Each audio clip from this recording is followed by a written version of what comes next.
Welcome back everyone, welcome back to my channel. I hope you're not squeamish and put off by this particular video, but as you can see for the images coming up, when I took that windscreen out, I expected to have some damage and some rust, but I think it was a bit more than I anticipated. So as you can see through this sequence, it's a sequence of photographs, I guess, of me doing the particularly bad top left-hand corner and slowly progressing to get in the profile. And it was quite a complicated profile, a couple of different levels there for the windscreen and the windscreen rubber to fit into. But I managed to replicate it pretty closely and get it pretty spot on. This part is particularly frightening, and all that had to come out. It was just too far gone. You can see by my texture pen mark where I was going to cut it out, and pretty much that's where I cut it out and completely rebuilt a plate with the same profile as the windscreen and welded it all in, and I mean welded it fully. Once that was done, I used a die grinder rather than an angle grinder to clean it up with various tips, and then from then the finessing was using a Dremel or a Dremel of sorts, and using a very small grinding disc to get the profile absolutely spot on. It had to be right because obviously the windscreen had to go back in and so did the rubber, so I had to make sure I got the profile as spot on as possible. You can see the extent from these pictures of how much rust was in these corners. The rest of the windscreen area was absolutely immaculate. It's just those particular corners. So it pays to look at your windscreens, guys, and make sure the sealant is bloody good in the corners, especially at the top, because it runs down to the bottom.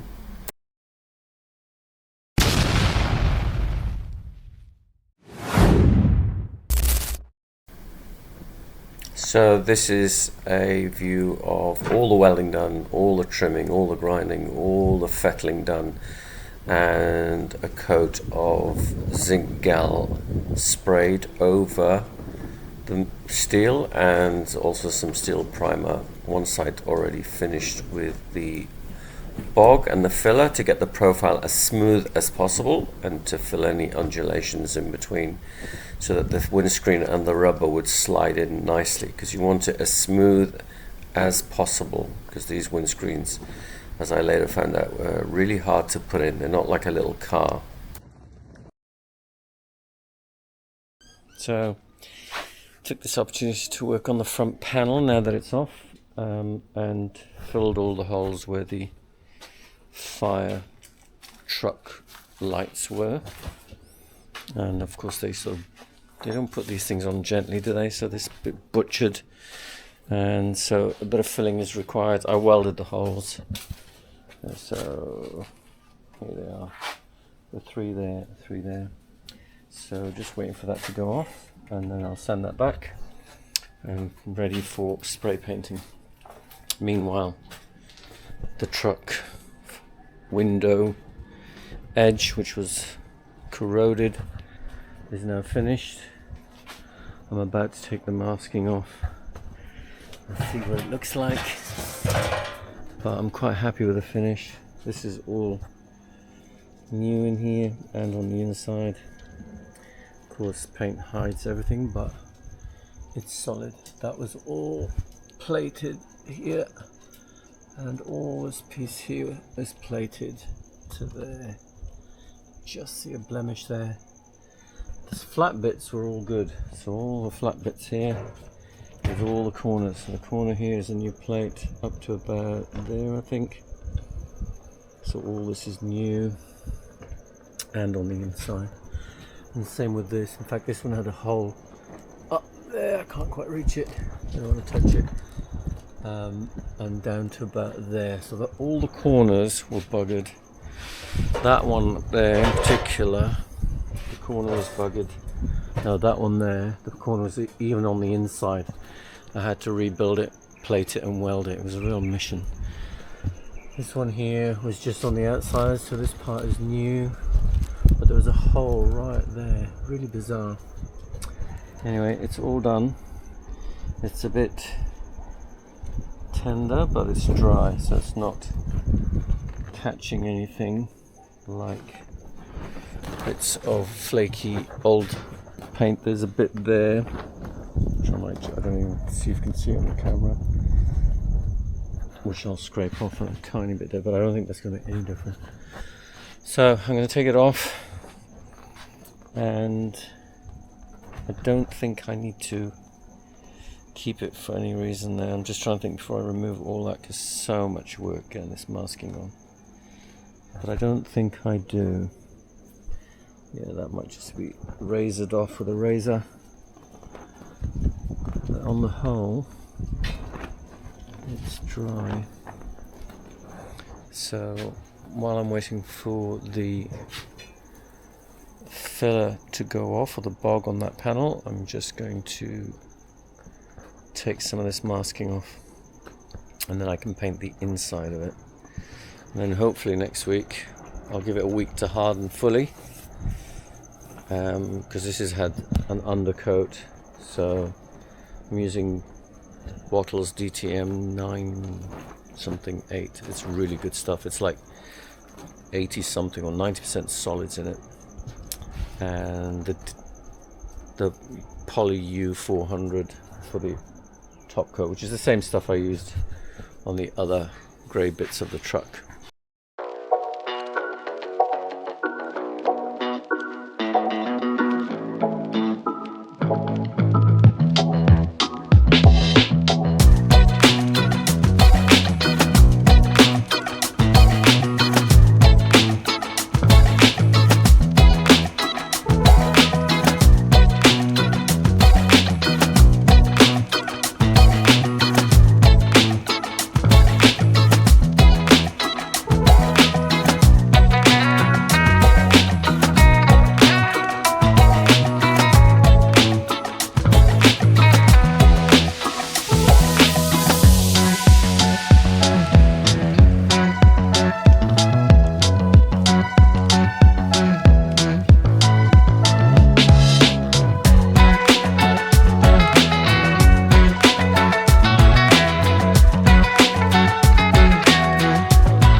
Dashboard done.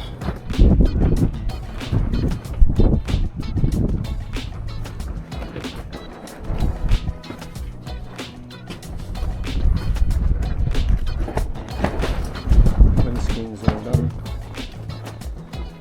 Ready to go in today.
Yeah.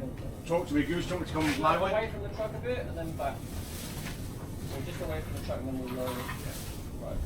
Okay. Just watch the two.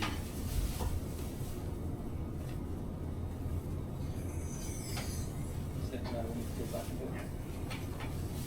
We'll lower it a bit more and we'll do that. Ready? Yeah.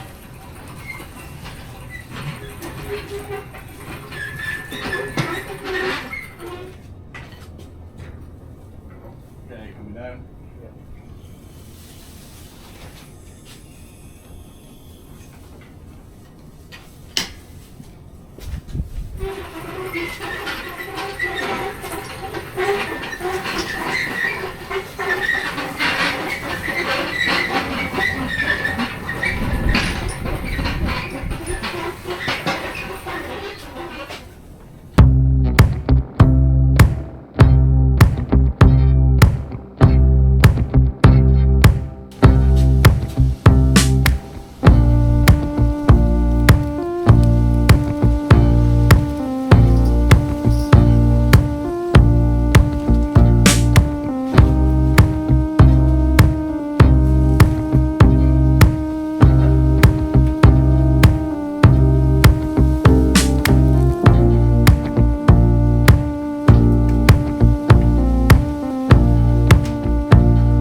Contraption worked, which is so good.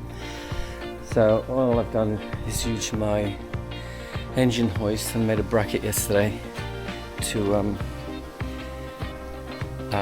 attach it to here. So I've used a bit of 40, I think that's 50 by 50 SHS, sleeved into the original, which sleeves into here, and then it's pinned here, so it goes to about there. And then I've welded a 45-ish degree, I think it's 35. Angle there with a plate. So this plate now is universal. It's got holes that match the front doors and holes that match the rear doors, so I can use the same setup for both. That's why there are extra holes here, there. A lot of these actually fit the original, and there's one under here for the rear door. So makes life a lot easier for spray painting, that's for sure. So that's what I'm going to do. I like the way it's angled, and I can adjust it so I can do the bottom and the top. So now what I'm going to do is give it a good clean. I've already sanded it down. Fortunately it's 35 degrees, so it's quite warm, but the wind is not too bad, so I'm going to crack on with this, mask off the bits I don't want to be covered in paint, and then the rest is spray time.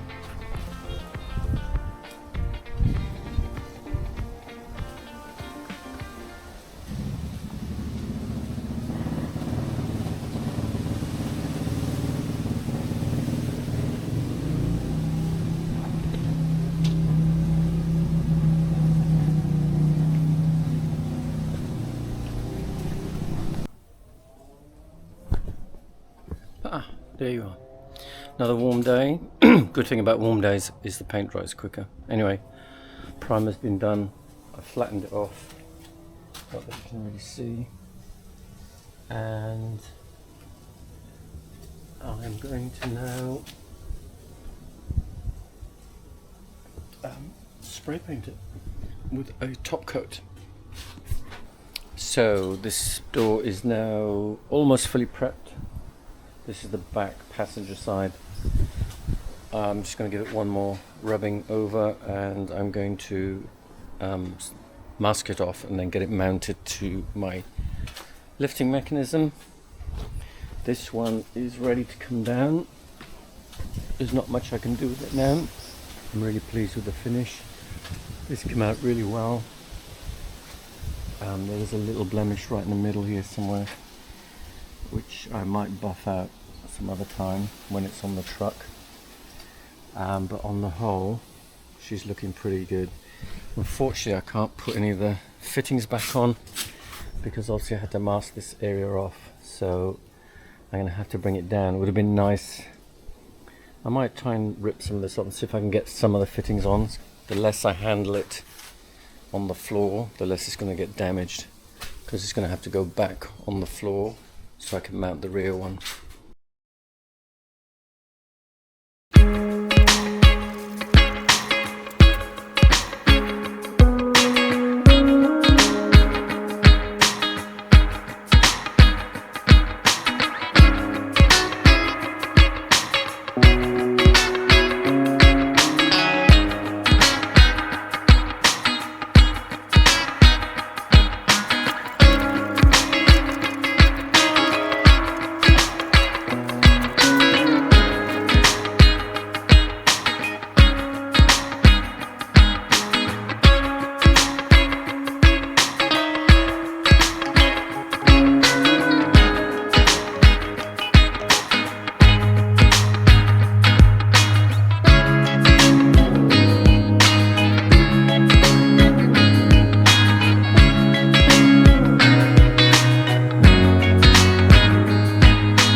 So this is the second door that I've done, but unfortunately when I sprayed it, I tried to rush in the morning, get it done in the morning, and I sprayed it literally here, just under this patio, but unfortunately the temperature spiked up to nearly 40 degrees, literally within 25-30 minutes, well maybe a bit longer, an hour after I sprayed it.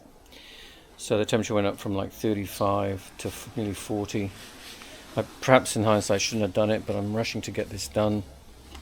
And what happened is the top layer crazed. It went very, very fine. I don't know if you want to call them pinholes, but they're not quite pinholes because pinholes go a lot deeper. But it was literally on the surface. You might see a little bit there. It's a bit difficult, so that needs a bit more work. So I've done this sort of area, as you can see it's a bit shinier, and I've just taken the top off with 1500 and 2000 grit sandpaper. What I'm going to do now is I'm going to use the buffer, or my orbital sander, with a 3000 grit on a foam piece. I've forgotten what you call them, it just looks like that. The idea is it compensates for any divots like there, and believe it or not, that's 3000 grit. So I'm going to do that now. I'll do a little bit more on here because I've just seen that patch. Yeah, and hopefully it will bring the polish back. The rest of it's come out alright. You can see here it's pretty shiny. That's straight off the gun. So this bit here, obviously, because it was less mass of paint, it didn't react as badly or at all compared to the other. So that's what I'm going to do now. Switch you off because I can't hold a million things all in one go.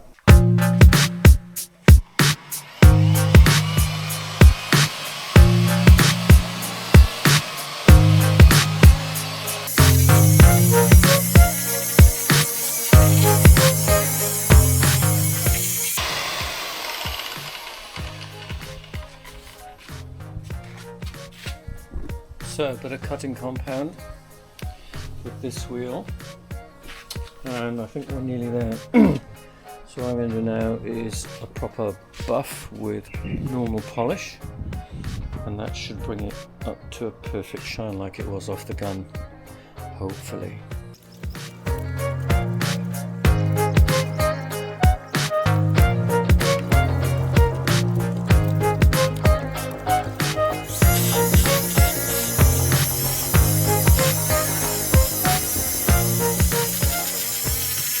Quite there, it's very close. I don't know if you can see this on the camera. Can't see the reflection of the trees in that compared to like this edge here, which I haven't touched. That's off the gun, and just rolling over there is off the gun. Just this crease onwards is where I flattened it back, so we're almost there. And bearing in mind this is just a truck. I'm not doing a concourse car, but I hate it when paint doesn't do what it's supposed to do, even though it's my fault. So do not paint in nearly 40-degree heat. But compared to what it was, I'm going to give it one more go. I might even try some of my expensive water glim on there, see if that will do it. That's a resin polish, and see whether that will have any more effect.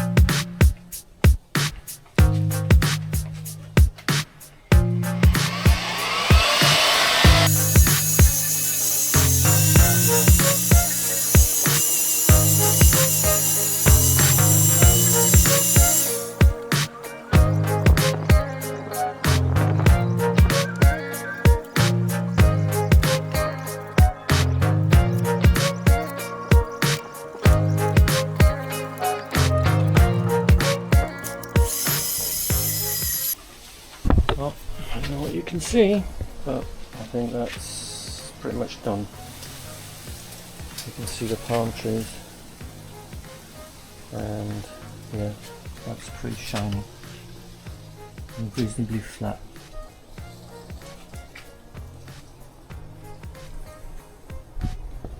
So methinks that's time. I'll have a look at it in the morning, but that's going on the truck tomorrow. Yippee! 2 doors down, 2 more to go.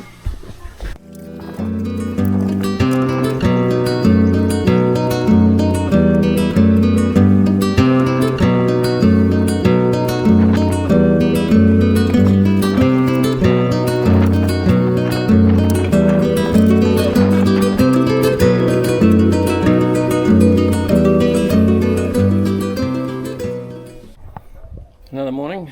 This door is the second one on the driver's side, and some rust treatment, so I've done it along here. Had to kill the lip back to get all the rust out from underneath, fill it with rust treatment and primer, and then I'm going to fold it back over before I put the 2-pack sealer coat once I've sanded it all down. So that's that one. This is the one that I've just put the seal on. Keeps on riding up, which it shouldn't do, but there we go. Nothing you can do about that. Maybe I should just get something to hold it, but anyway, you just saw me put that on. So now we're on to the sliding mechanism. So Again, I've rust treated this one and painted it with some black, just normal single, not too black, because it's inside the door, it's not really going to get weathered. And now this fella sort of goes this way.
It's in. I just got to adjust it, so I'm going to leave the engine hoist on there because I masked all this off. I'm going to take all this off and get the receiving latch back in there so I can adjust it roughly for now so it can shut.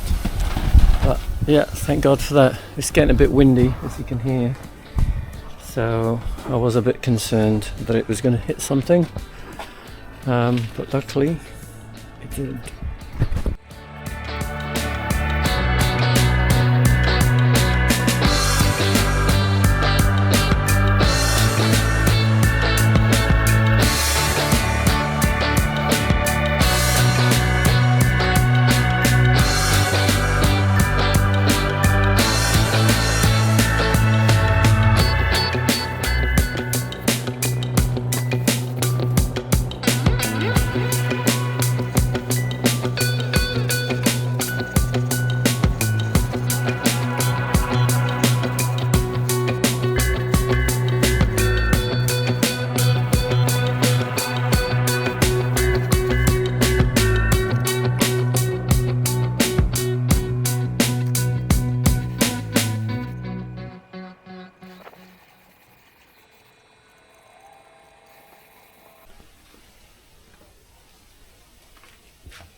Last of the doors. A little bit of repair work.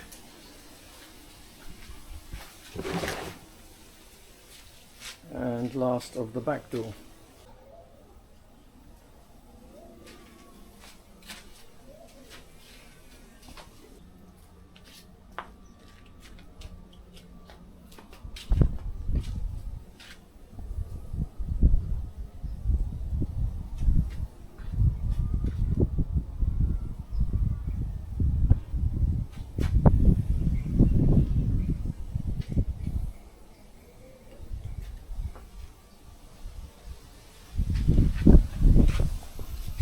Pretty damn good. Straight off the gun. There's a little bits of specks where it's dried too quickly again because I cannot get weather below 37 for the last couple of weeks, and it doesn't like it, so I'm going to just take it off and give it a quick sand down on 2000, 3000, and then give it a buff. This one's getting ready to have primer, and then I'll actually get it mounted onto my engine hoist, my adapted engine hoist. Take that one off, put it inside so it doesn't get any overspray, and get this one on ready for spraying. And that'll be the last of the doors, thank God.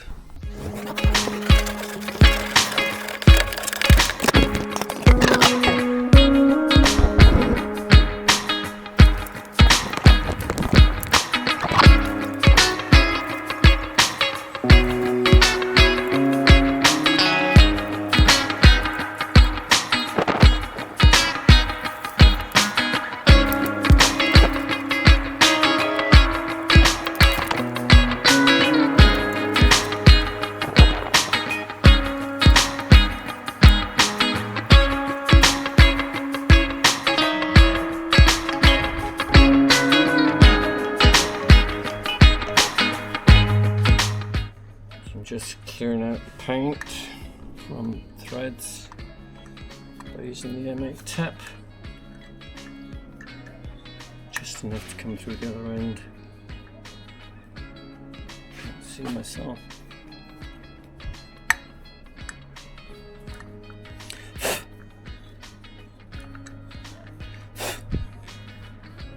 Don't want to go all the way through because you don't want to widen the thread too much. This is an old one anyway, so it's not particularly cutty, if that makes any sense. Just enough to clear out the paint. That's what I did with the other hinges on the other side.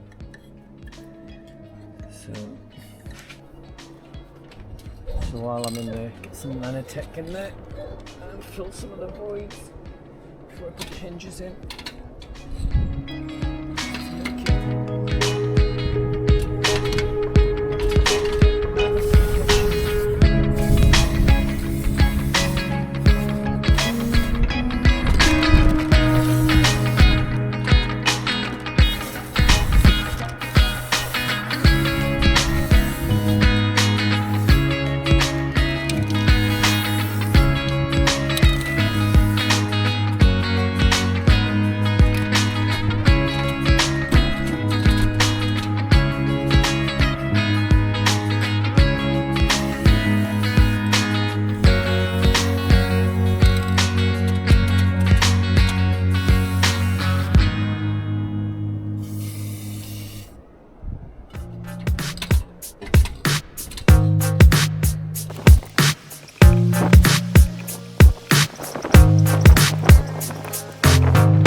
seems like every time I want to put a door on, the weather decides to get more and more windy.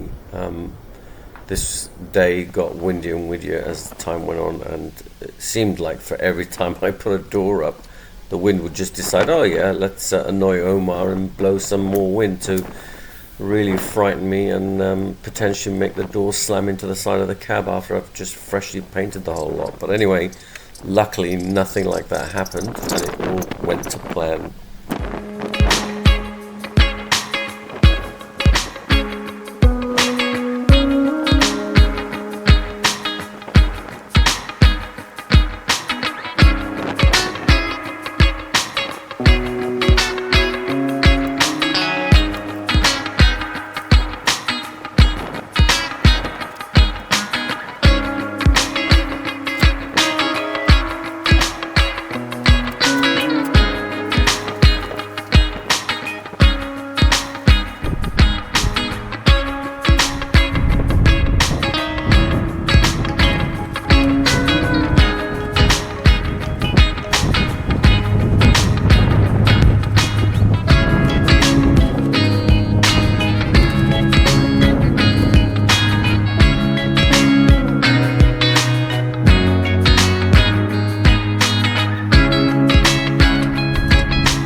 So for the front end, I wasn't happy with the amount of rust that was creeping around the headlights.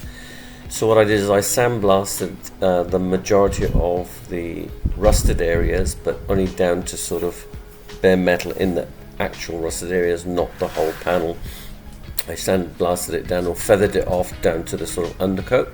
And then what I did is I sprayed the whole lot with DTM 985 as an undercoat and sealer, and then sprayed a top coat of UPIL 400 in white 2-pack, so it's come up really fresh. But it was a real mission because sandblasting in all those nooks and crannies, it takes you forever to get rid of all the sand, and also masking off all the looms and all the bits and pieces you don't want to spray was also a mission. But anyway, it's done now and it's super weatherproof.